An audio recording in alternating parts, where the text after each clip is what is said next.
Hi అండి, ఈరోజు paneer gravy curry చపాతీస్లోకి ఏ విధంగా చేస్తే బాగుంటుందో ఈరోజు చూద్దాం. ముందుగా హాట్ వాటర్లో పన్నీర్ని వేసుకొని ముక్కలుగా కట్ చేసి పక్కన పెట్టుకోవాలి. ఒక ప్యాన్లో కొద్దిగా ఆయిల్ వేసుకొని ఒక పెద్దగా సైజు ఉల్లిపాయను కట్ చేసుకొని వేసుకోవాలి.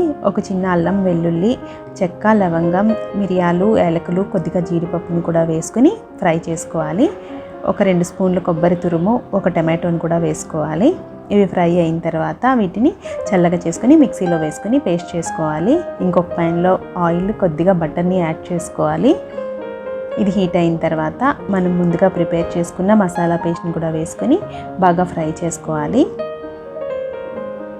ఈ మసాలా బాగా ఫ్రై అయిన తర్వాత కట్ చేసి పెట్టుకున్న పన్నీర్ పీసెస్ని యాడ్ చేసుకోవాలి.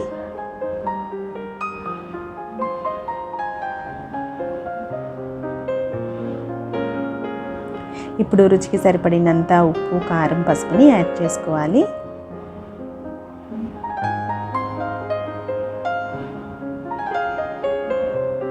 ఒక చిన్న గ్లాస్తో వాటర్ని యాడ్ చేసుకుని ఉడికించుకోవాలి. ఉడికిన తర్వాత కసూరి మేతిని వేసుకొని సర్వ్ చేసుకోవటమే. ఈ గ్రేవీ చిక్కగా ఉంటుంది కాబట్టి రోటీస్ చపాతీ పరాటాస్కి చాలా టేస్టీగా ఉంటుంది. మీకు ఈ రెసిపీ నచ్చినట్లయితే తప్పకుండా ప్రయత్నించి చూడండి. Thank you for watching.